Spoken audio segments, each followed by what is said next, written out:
सर्वेभ्यो नमो नमः। मित्रों, आप सभी लोगों का काव्यामृतम इस आमुख पटल पर हार्दिक स्वागत एवं अभिनंदन है।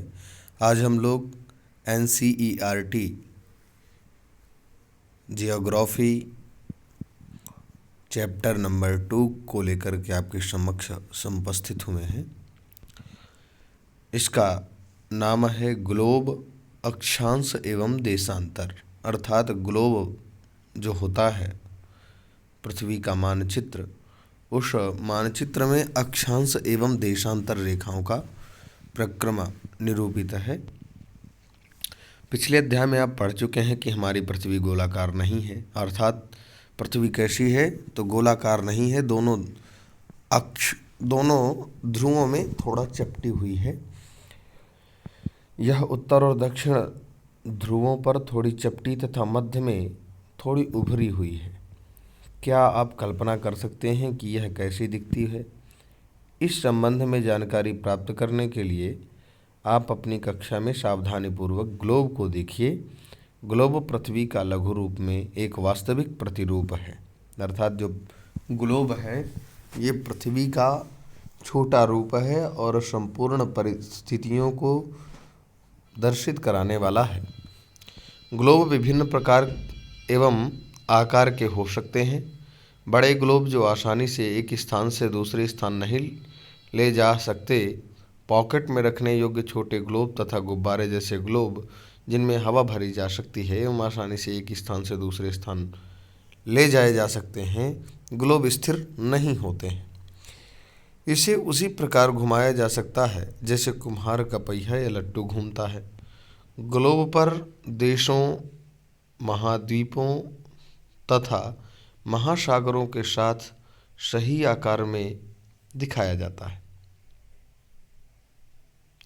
ग्लोब पर देशों, महाद्वीपों तथा महासागरों को उनके सही आकार में दिखाया जाता है। अर्थात ग्लोब का उपयोग क्या है तो लिख रहे हैं कि ग्लोब पर देशों, महाद्वीपों, महासागरों को उनके सही आकार में दिखाया जाता है।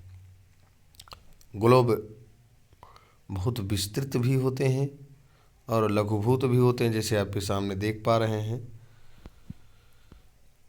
आप देखेंगे कि एक सुई ग्लोब में झुकी हुई अवस्था में स्थित होती है जिसे अक्ष कहते हैं। अक्ष किसे कहते हैं यह प्रश्न पूछा जा सकता है मित्रों। तो ग्लोब में झुकी हुई अवस्था में स्थित जो ग्लोब जो जिस सुई के माध्यम से स्थित होती है उसे अक्ष कहा जाता है। ग्लोब पर वे दो बिंदु जिनसे होकर सुई गुजरती है उत्तर तथा दक्षिण ध्रुव होते हैं। ग्लोब को एक सुई के चारों ओर पृथ्वी की भांति पश्चिम से पूर्व की ओर घुमाया जा सकता है। अर्थात ग्लोब को कैसे घुमाते हैं तो पूर्व से पश्चिम से पूर्व की ओर घुमाया जाता है। लेकिन याद रखें इन दोनों में एक अंतर है। पृथ्वी पर वास्तव में ऐसी कोई सुई नहीं होती, यह अपने अक्ष पर चारों ओर घूमती है जो एक काल्पनिक रेखा है।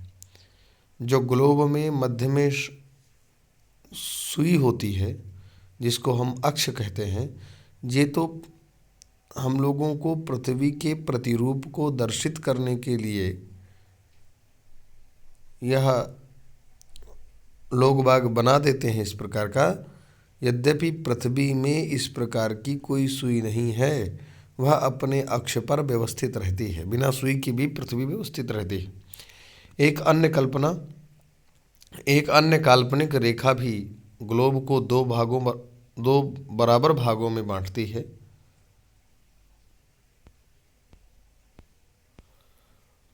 इसे विषुवत वृत्त कहा जाता है। पृथ्वी के उत्तर में आधे भाग को उत्तरी गोलार्ध तथा दक्षिण वाले भाग को दक्षिणी गोलार्ध कहा जाता है। ये दोनों बराबर के आधे भाग होते हैं। इस प्रकार विषुवत वृत्त पृथ्वी पर एक काल्पनिक वृत्त बनाती है एवं यह पृथ्वी पर विभिन्न स्थानों की स्थिति बताने का सबसे महत्वपूर्ण संदर्भ बिंदु है। विषुवत वृत्त से ध्रुवों तक स्थित सभी समानांतर वृत्तों को अक्षांश या समानांतर रेखाएं कहा जाता है। अक्षांशों को अंश में मापा जाता है। विषुवत वृत्त शून्य अंश अक्षांश को दर्शाती हैं। चूँकि विषुवत वृत्त से दोनों तरफ ध्रुवों के बीच की दूरी चूँकि पृथ्वी के चारों ओर के वृत्त का 1/4 भाग है, तथा इसका माप होगा 360 अंश का, 1/4 यानी 90 अंश। इस प्रकार 90 अंश उत्तरी अक्षांश उत्तर ध्रुव को दर्शाता है और 90 अंश दक्षिणी अक्षांश दक्षिण ध्रुव को। इस प्रकार विषुवत वृत्त के उत्तर की सभी समानांतर रेखाओं को उत्तरी अक्षांश कहा जाता है तथा विषुवत वृत्त के दक्षिण स्थित सभी समानांतर रेखाओं को दक्षिणी अक्षांश कहा जाता है। इसलिए प्रत्येक अक्षांश के मान के साथ उसकी दिशा यानी उत्तर या दक्षिण को भी लिखा जाता है। सामान्यतः उसे उ या द, उ से उत्तर और दा से दक्षिण अक्षर से व्यक्त किया जाता है। उदाहरण के लिए महाराष्ट्र में चंद्रपुर एवं ब्राज़ील जो दक्षिण अमेरिका में बेलो हॉरिज़ोंटे दोनों एक ही अक्षांश 20 पर स्थित हैं, लेकिन चंद्रपुर विषुवत वृत्त के 20 अंश उत्तर में एवं बेलो हॉरिज़ोंटे विषुवत वृत्त के 20 अंश दक्षिण में स्थित है। इसलिए हम कह सकते हैं कि चंद्रपुर 20 डिग्री उत्तर 20 अक्षांश उत्तर पर तथा बेलो हॉरिज़ोंटे 20 अक्षांश दक्षिण पर स्थित है। आपने चित्र 2 देखा होगा, ये जो बना हुआ है।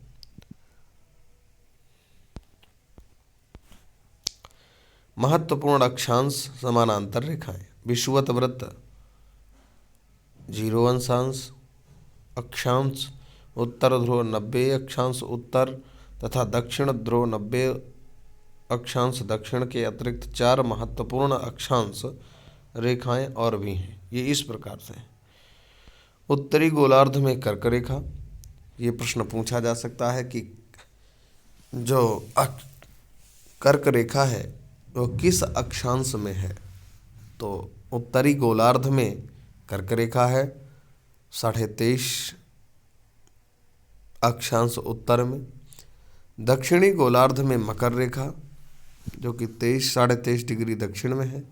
विषुवत वृत्त के 66.5 अक्षांश उत्तर में उत्तर ध्रुव वृत्त। अब विषुवत रेखा 66.5 अक्षांश दक्षिण में दक्षिण ध्रुव वृत्त। पृथ्वी के ताप एवं कटिबंध। कर्क रेखा एवं मकर रेखा के बीच के सभी अक्षांशों पर सूर्य वर्ष में एक बार दोपहर में सिर के ठीक ऊपर होता है, इसलिए इस क्षेत्र में सबसे अधिक ऊष्मा होती है तथा इसे उष्ण कटिबंध कहा जाता है। उष्ण कटिबंध मित्रों किसको कहा जाता है? कर्क रेखा और मकर रेखा के बीच सभी अक्षांशों पर सूर्य वर्ष में एक बार दोपहर में सिर के ठीक ऊपर होता है, इसलिए इस क्षेत्र में सबसे अधिक ऊष्मा प्राप्त होती है तथा उसे उष्ण कटिबंध कहा जाता है। कर्क रेखा तथा मकर रेखा के बाद किसी भी अक्षांश पर दोपहर का सूर्य कभी भी सिर के ऊपर नहीं होता है। ध्रुव की तरफ सूर्य की किरणें तिरछी होती हैं। इस प्रकार उत्तरी गोलार्ध में कर्क रेखा एवं उत्तर ध्रुव वृत्त तथा दक्षिणी गोलार्ध में मकर रेखा एवं दक्षिण ध्रुव वृत्त के बीच आने वाले क्षेत्र का तापमान मध्यम रहता है, इसलिए इन्हें शीतोष्ण कटिबंध कहा जाता है। उत्तरी गोलार्ध में उत्तर ध्रुव वृत्त एवं उत्तरी ध्रुव तथा दक्षिणी गोलार्ध में दक्षिण ध्रुव वृत्त एवं दक्षिणी ध्रुव के बीच के क्षेत्र में ठंड अधिक होती है, क्योंकि यहाँ सूर्य क्षितिज से ज़्यादा ऊपर नहीं आ पाता है, इसलिए ये शीत कटिबंध कहलाते हैं। अब देशांतर क्या है?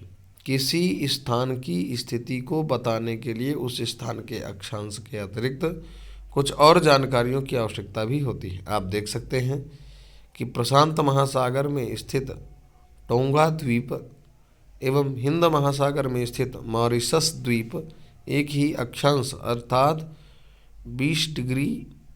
20 अक्षांश दक्षिण पर स्थित हैं। उनकी सही स्थिति जानने के लिए यह पता करना होगा कि उत्तर ध्रुव को दक्षिण ध्रुव से जोड़ने वाली संदर्भ रेखा से पूर्व या पश्चिम की ओर इन स्थानों की दूरी कितनी है। इस संदर्भ रेखाओं को देशांतरीय या म्योत्तर रेखा कहते हैं। अर्थात जो उत्तर ध्रुव और दक्षिण ध्रुव को जोड़ने वाली हो और पूर्व या पश्चिम की ओर स्थानों की दूरी कितनी है, इन सब विभिन्न प्रपंचों को जो बताने वाली रेखा होती है उसको देशांतरीय या म्योत्तर रेखा कहते हैं तथा उनके बीच की दूरी को देशांतर के अंशों में मापा जाता है। प्रत्येक अंश को मिनट में तथा मिनट को सेकंड में विभाजित किया जाता है। ये अर्धवृत्त हैं तथा उनके बीच की दूरी ध्रुवों की तरफ बढ़ने पर घटती जाती है एवं ध्रुवों पर शून्य हो जाती है, जहाँ सभी देशांतरीय या म्योत्तर आपस में मिलते हैं। अक्षांश समानांतर रेखाओं से भिन्न सभी देशांतरीय या म्योत्तरों की लंबाई समान होती है, इसलिए इन्हें सिर्फ मुख्य संख्याओं में व्यक्त करना कठिन था। तब सभी देशों ने निश्चय किया कि ग्रीनविच, जहाँ ब्रिटिश राजकीय वेधशाला है, यह प्रश्न पूछा जा सकता है कि ब्रिटिश राजकीय वेधशाला कहाँ पर स्थित है। तो मित्रों याद रहे ग्रीनविच में है। ग्रीनविच से गुजरने वाली याम्योत्तर से पूर्व और पश्चिम की ओर गिनती शुरू की जाए। इस याम्योत्तर को प्रमुख याम्योत्तर कहते हैं। इसका मान 0 अक्षांश देशांतर है तथा यहाँ से हम 180 अक्षांश पूर्व और 180 अक्षांश पश्चिम तक गणना करते हैं। प्रमुख याम्योत्तर तथा 180 अक्षांश याम्योत्तर मिलकर पृथ्वी को 2 समान भागों पूर्वी गोलार्ध एवं पश्चिमी गोलार्ध में विभक्त कर दी। इसलिए किसी स्थान के देशांतर के आगे पूर्व के लिए अक्षर पू और पश्चिम के लिए पा का प्रयोग करते हैं। यह जानना रोचक होगा कि 180 अक्षांश पूर्व और 180 अक्षांश पश्चिम याम्योत्तर एक ही रेखा पर स्थित है। अब ग्लोब पर अक्षांश समानांतर रेखाओं एवं देशांतरीय याम्योत्तरों के द्वारा बनी ग्रिड को देखो, जो सामने बना हुआ है। मध्य में प्रमुख याम्योत्तर रेखाएं हैं और विषुवत वृत्त मध्य में होता है। ऊपर कर्क रेखा, नीचे मकर रेखा है।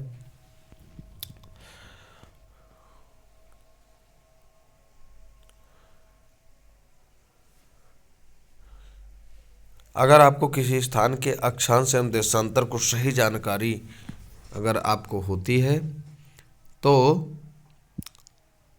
आप उस स्थान का सही पता लगा सकते हैं। उदाहरण के लिए असम में धोबरी 26 अक्षांश उत्तर एवं 90 डिग्री अक्षांश पूर्व देशांतर पर स्थित है। अब उस बिंदु को देखें जहां ये दोनों रेखाएं एक दूसरे को काटती हैं। यह बिंदु धोबरी की सही स्थिति में होगा। इसको समझने के लिए कागज पर समान दूरी क्षैतिज एवं ऊर्ध्वाधर रेखाएं खींचिए। ऊर्ध्वाधर रेखाएं माने ऊर्ध्व और अधोगमन करने वाली जो रेखाएं हैं उनको खींचिए। उनकी संख्या 1 2 3 4 से तथा क्षैतिज रेखाओं को क ख ग घ ङ अक्षरों से व्यक्त करें। जहाँ बिंदुओं पर ये ऊर्ध्वाक्षर एवं क्षैतिज रेखाएं एक दूसरे को काटती हैं वहाँ कुछ छोटे वृत्त खींचिए। इन छोटे वृत्त को आ बा सादा धा के नामों से व्यक्त कीजिए। मान लीजिए कि ऊर्ध्वाक्षर रेखाएं पूर्व देशांतरों एवं क्षैतिज रेखाएं उत्तरी अक्षांशों को व्यक्त करती हैं। जो यहाँ पर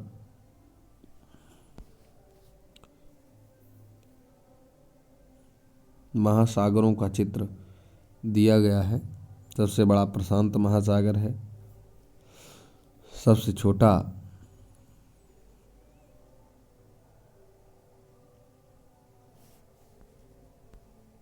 यहाँ पर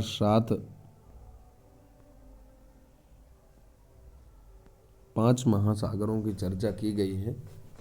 देशांतर और समय समय को मापने का सबसे अच्छा साधन पृथ्वी, चंद्रमा एवं ग्रहों की गति है। सूर्योदय एवं सूर्यास्त प्रतिदिन होता है, अतः स्वाभाविक ही है कि पूरे विश्व में समय निर्धारण करने का सबसे अच्छा साधन है।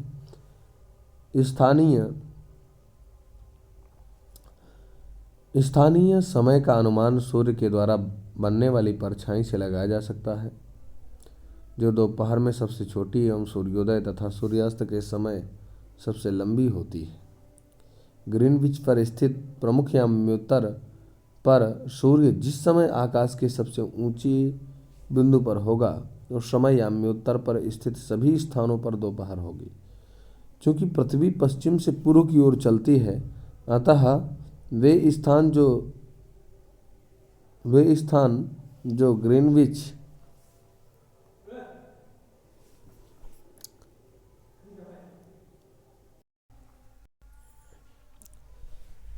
के पूर्व में है, उनका समय ग्रीनविच समय से आगे होगा तथा पश्चिम में है, उनका समय पीछे होगा। कहना ये चाहता है, पृथ्वी पश्चिम से पूर्व की ओर चक्कर लगाती है, पश्चिम दिशा से पूर्व दिशा की ओर चक्कर लगाती है। जो स्थान ग्रीनविच से पूर्व हैं, उनका समय ग्रीनविच समय से आगे होगा और जो पश्चिम है उनका पीछे होगा। समय के अंतर की दर की गणना निम्नलिखित विधि से की जा सकती है। पृथ्वी लगभग 24 घंटे में अपने अक्ष पर 360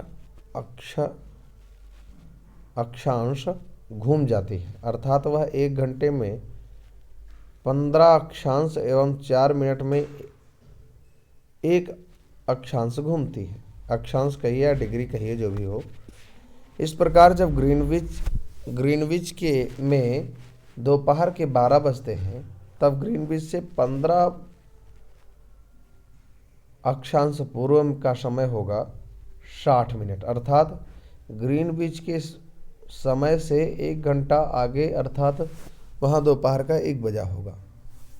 लेकिन ग्रीनविच से 15 अक्षांश पश्चिम का समय ग्रीनविच के समय से 1 घंटा पीछे होगा, यानी वहाँ सुबह के 11 बजे होंगे। इसी प्रकार जब ग्रीनविच पर दोपहर के 12 बजे होंगे, उस समय 180 अक्षांश पर मध्य रात्रि होगी।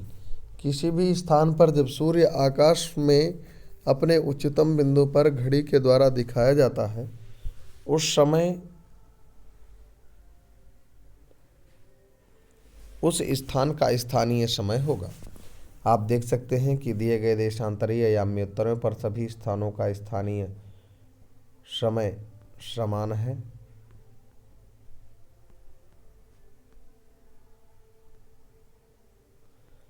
हम मानक समय क्यों मानते हैं? अलग अलग याम्योत्तरों पर स्थित स्थानों के स्थानीय समय में अंतर होता है।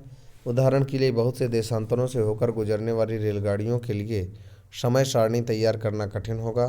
भारत में गुजरात के द्वारका तथा असम के डिब्रूगढ़ के स्थानीय समय में लगभग 1 घंटा 45 मिनट का अंतर होगा। इसलिए यह आवश्यक है कि देश के मध्य भाग से होकर गुजरने वाले किसी याम्योत्तर के स्थानीय समय को देश का मानक समय माना चाहिए। इस याम्योत्तर रेखा के स्थानीय समय को पूरे देश का मानक समय माना जाता है। भारत में 88 से 1/2 पूर्व, अर्थात 82.82 डिग्री पूर्व को मानक याम्योत्तर माना गया है। इस याम्योत्तर के स्थानीय समय को पूरे देश का मानक समय माना जाता है। इसे भारतीय मानक समय के नाम से जाना जाता है। कबीर भोपाल के निकट एक छोटे से नगर में रहता है। वह अपने मित्र आलोक से कहता है कि वे लोग आज रात्रि में नहीं सो पाएंगे। भारत एवं इंग्लैंड के बीच एक क्रिकेट मैच लंदन में 2 बजे अपराह्न में शुरू होगा, अर्थात भारत के समयानुसार मैच शाम के 7:30 बजे से शुरू होगा तथा देर रात्रि में समाप्त होगा। क्या आप जानते हैं कि भारत एवं इंग्लैंड के बीच समय में क्या अंतर है? भारत ग्रीनविच के पूर्व 82 डिग्री 30 पूर्व में स्थित है तथा यहाँ का समय ग्रीनविच समय से 5 घंटा 30 मिनट आगे है। इसलिए जब लंदन में दोपहर के 2 बजे होंगे तब भारत में शाम के 7:30 बजे होंगे। अर्थात जब दोपहर के इंग्लैंड में दोपहर के 2 बजे होंगे तो अपने भारत में 7:30 बजा होगा।